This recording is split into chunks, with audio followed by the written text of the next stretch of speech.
Innal hamdalillah nahmaduhu wa nasta'inuhu wa nastaghfiruh wa na'udzu billahi min shururi anfusina wa min sayyiati a'malina. May yahdihillahu fala mudilla lahu wa may yudlil fala hadiya lahu.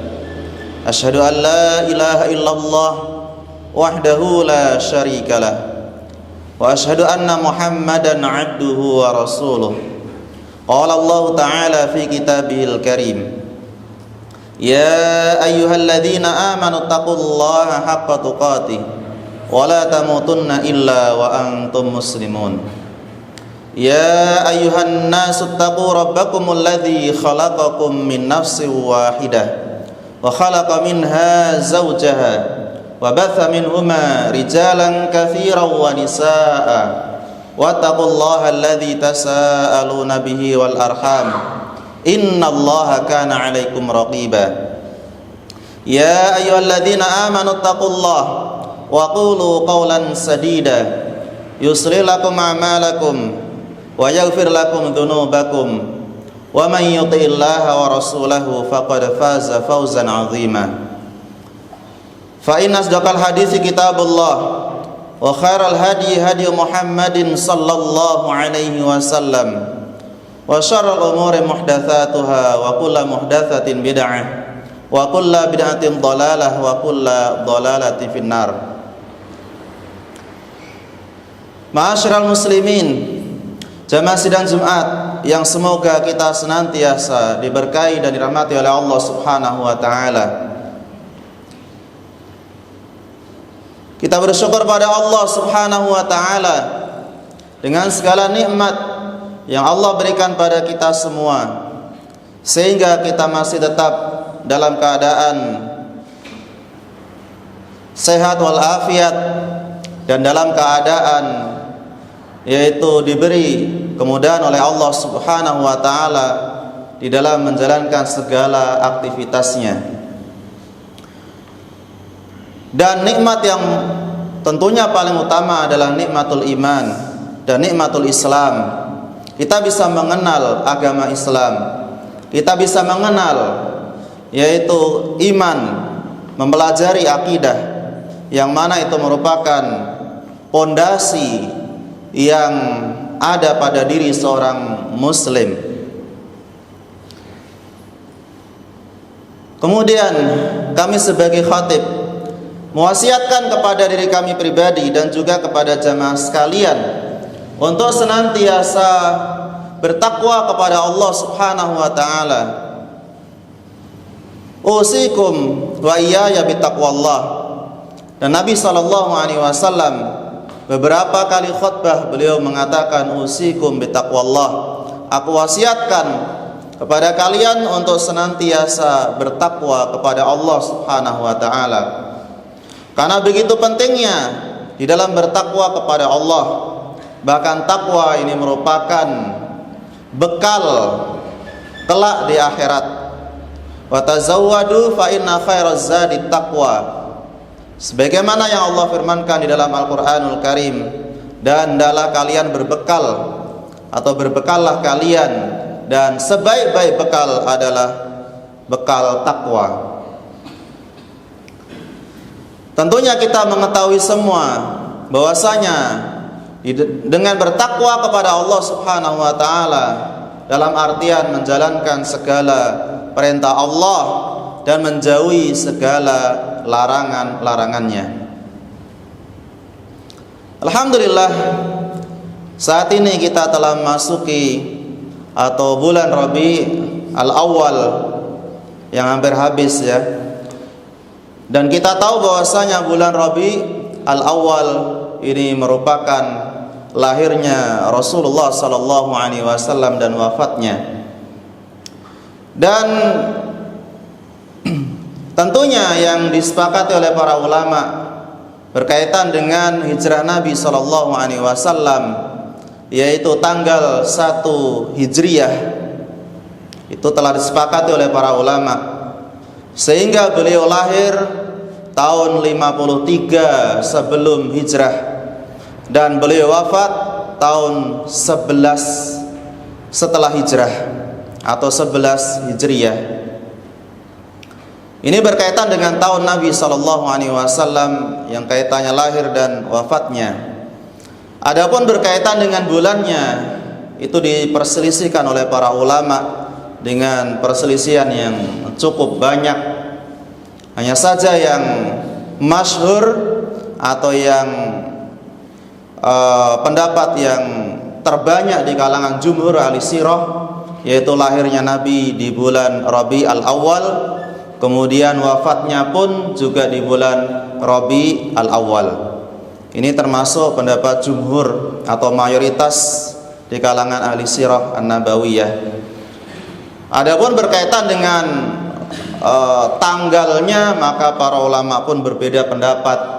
Ada yang mengatakan tanggal 12 ketika lahir beliau, termasuk wafat beliau yaitu di tanggal 12. Ada juga yang mengatakan wafat Nabi tanggal 11. Ada juga yang mengatakan wafatnya Nabi itu tanggal 2. Ada juga yang berkaitan dengan kelahiran, yaitu ada yang mengatakan tanggal 8, ada yang mengatakan tanggal 9, ada yang mengatakan tanggal 12. Wallahu ta'ala alam, memang terjadi perselisihan para ulama. Meskipun yang sebagian ulama seperti Syekh Al-Mubarakfuri, beliau merajihkan bahwasanya beliau lahir tanggal 9 Rabiul Awal tahun 53 sebelum hijrah.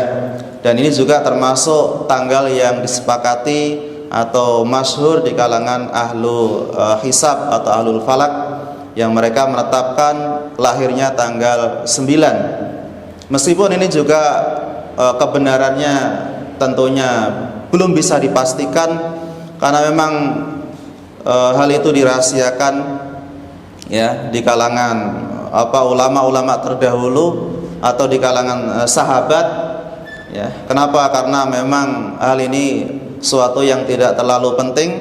Namun yang terpenting adalah yang sesuai dengan dalil, yaitu berkaitan dengan hari lahirnya Rasulullah SAW. Dan Nabi SAW lahir yaitu di hari Senin, dan ini disepakati oleh semua kaum ahli sirah. Bahkan diperkuat dengan dalil yang diriwayatkan oleh Al-Imam Muslim dalam sahihnya, ketika Nabi SAW beliau ditanya oleh para sahabat, mengapa engkau memperbanyak puasa di hari Senin? Ya, karena Nabi biasa puasa di hari Senin dan Kamis, dan beliau menyebutkan dzaka yaumun wulidtu fi wa dzaka yaumun bu'ithtu au unzila alayya al-Qur'an. Yang artinya adalah dalam hadis yang sahih, Nabi mengatakan atau beliau menjawab, hari Senin, ya ini beliau menyebabkan banyak puasa, hari Senin adalah hari kelahiranku. Dan hari Senin merupakan hari ketika aku diutus menjadi nabi.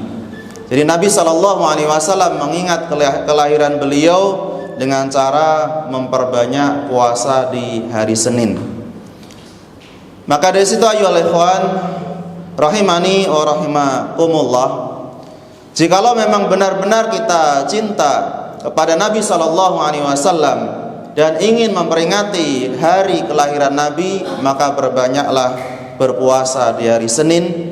Karena Nabi sendiri ketika sering berpuasa di hari Senin, beliau pun menjawab alasannya, yaitu dzaka yaumun wulidtu, karena hari Senin termasuk hari di mana aku dilahirkan. Begitu pula hari Senin di mana aku diutus oleh Allah Subhanahu wa taala. Bahkan di dalam asar-asar para sahabat, dalam riwayat Imam Bukhari, Nabi SAW beliau juga wafat yaitu di hari Senin. Ya, sebagaimana yang disebutkan oleh Aisyah radhiyallahu taala anha berkaitan dengan wafatnya Rasulullah sallallahu alaihi wasallam, maka Aisyah menjawab yaitu yaumal itsnain. Beliau wafat yaitu di hari Senin. Ya, termasuk dalam hadis yang lain riwayat Imam Ahmad dari sahabat yang lain, Nabi sallallahu alaihi wasallam beliau wafat juga disebutkan di situ di hari Senin. Jadi memang ada keutamaan atau afdoliyahnya berkaitan dengan puasa Nabi di hari Senin. Selain kita memperbanyak, yaitu memperbanyak pahala atau ingin mendapatkan pahala dari Allah Subhanahu wa taala, maka berbanyaklah puasa di hari Senin dan juga di hari Kamis. Dan Nabi SAW senantiasa terus melakukan puasa tersebut bahkan hingga beliau wafat, karena ini merupakan puasa kebiasaan Nabi SAW di hari tersebut. Ma'asyiral muslimin wal muslimat rahimani wa rahimakumullah. Kemudian disebutkan dalam hadis yang lain, yaitu riwayat Imam At-Tirmidzi dalam sunannya dan juga riwayat-riwayat yang lain, ketika Nabi SAW berpuasa di hari Senin dan juga Kamis, maka beliau mengatakan tu'radul a'mal ilallah, bahwasanya amalan atau catatan amalan di setiap pekan itu diangkat ke hadapan Allah Subhanahu wa taala. Yang catatan amal itu yang menulis para malaikat sisi kanan dan kiri manusia di hari Senin dan Kamis, maka diangkat catatan tersebut kepada Allah Subhanahu wa taala, ila rabbil alamin, kepada Allah Rabbul alamin. Dan itu yaumal itsnaini wal khamis, dan itu di hari Senin dan Kamis setiap pekan. Maka fa ahabu ayyurada amali au wa ana shaim, dan aku suka jikalau catatan amalanku itu diangkat menuju ke Allah, menuju ke Rabbul alamin, itu kepada Allah Subhanahu wa taala, maka aku dalam keadaan berpuasa. Ini termasuk optimis ketika catatan amalan diangkat dan beliau dalam keadaan berpuasa di hari tersebut. Begitu pula keutamaan-keutamaan yang lain yang berkaitan dengan puasa di hari Senin dan Kamis. Ini tentunya termasuk amalan yang bisa diamalkan dan mudah daripada seseorang berpuasa, yaitu puasa Daud. Karena puasa Daud ini merupakan puasa yang belum pernah dikerjakan oleh Rasulullah SAW.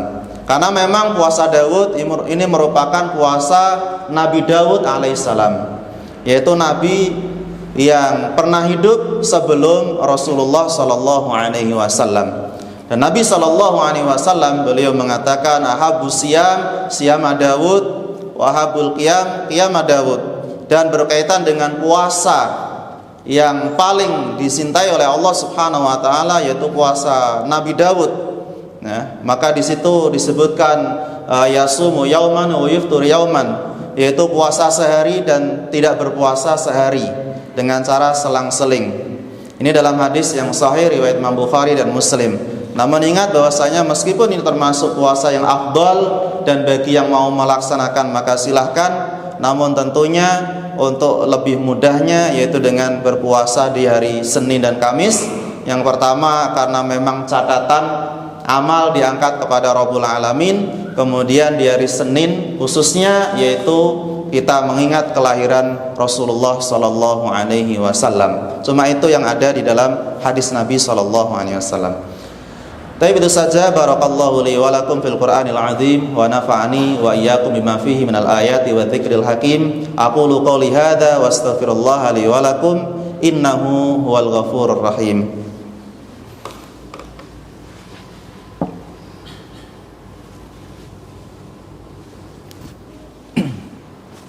Alhamdulillahi ala ihsanih wa syukru lahu ala taufiqihi wa amtinani. Asyhadu an la ilaha illallah wahdahu la syarikalah ta'ziman li sya'ni, wa asyhadu anna Muhammadan 'abduhu wa rasuluhu ad-da'i ila ridwani, sallallahu alaihi wa ala alihi wa ashabihi wa sallama tasliman katsira. Ma'asyiral muslimin, a'azzani Allah wa iyyakum. Kepada kaum muslimin yang semoga kita semua diberkahi oleh Allah Subhanahu wa taala, dimuliakan oleh Allah Subhanahu wa taala. Dan ingat bahwasanya puasa Sunnah ini merupakan puasa yang dicintai oleh Allah Subhanahu wa taala. Begitu pula berkaitan dengan salat sunnah, ini juga termasuk salat yang dicintai oleh Allah Subhanahu wa taala. Yang penting bagaimana seseorang mengamalkan amalan-amalan yang hukumnya sunnah namun sesuai dengan kemampuannya, sebagaimana disebutkan dalam hadis Nabi sallallahu alaihi wasallam riwayat Imam Ahmad dan yang lain, ahabul a'mal ilallahi adwamuha wa in qalla, bahwasanya amalan yang paling dicintai oleh Allah Subhanahu wa taala adwamuha, yaitu amalan yang dilakukan terus-menerus meskipun sedikit.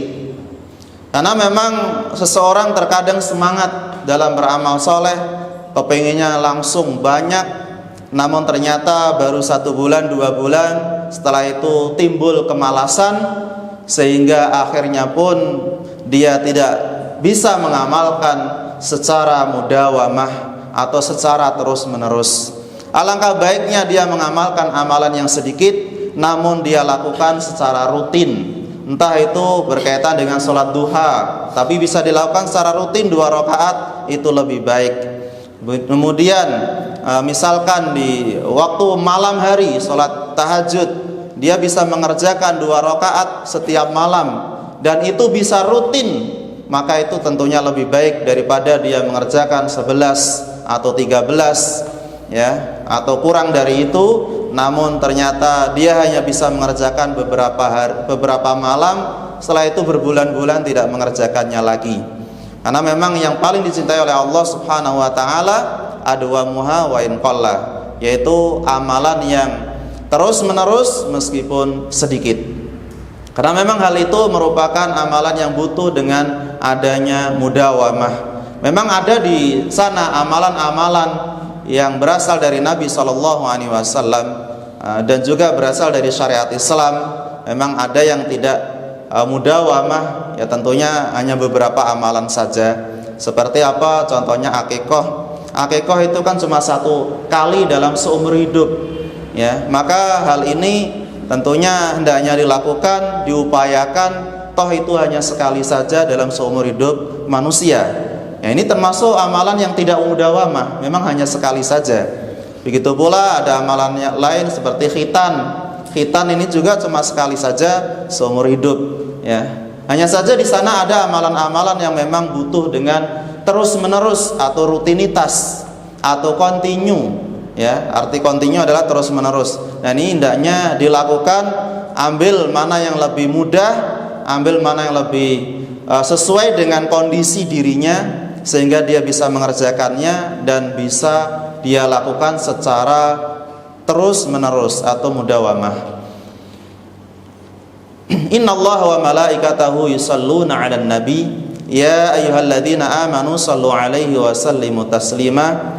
Allahumma salli 'ala Muhammad wa 'ala ali Muhammad kama shallaita 'ala Ibrahim wa 'ala ali Ibrahim wa barik 'ala Muhammad wa 'ala ali Muhammad kama barakta 'ala Ibrahim wa 'ala ali Ibrahim innaka Hamidum Majid. Allahumma ighfir lil muslimina wal muslimat wal mu'minina wal mu'minat al ahya'i minhum wal amwat. Rabbana ighfir lana wal ikhwanina alladziina sabaquna bil iman wa la taj'al fi qulubina ghillan lil ladziina amanu rabbana innaka ra'ufur rahim. Rabbana la tuzigh qulubana ba'da idh hadaitana wa hab lana min ladunka rahmah innaka antal wahhab. Rabbana innaka jami'un nas liyaumin la raiba fi innahu la yukhliful mi'ad. Rabbana zalamna anfusana wa illam taghfir lana wa tarhamna lanakunanna minal khasirin. Rabbana arinal haqqa haqqan warzuqna ittiba'ah wa arinal batila batila warzuqna ijtinabah. Rabbana atina fid dunya hasanah wa fil akhirati hasanah wa qina adzaban nar. Walhamdulillahi rabbil alamin. Aqimis shalah.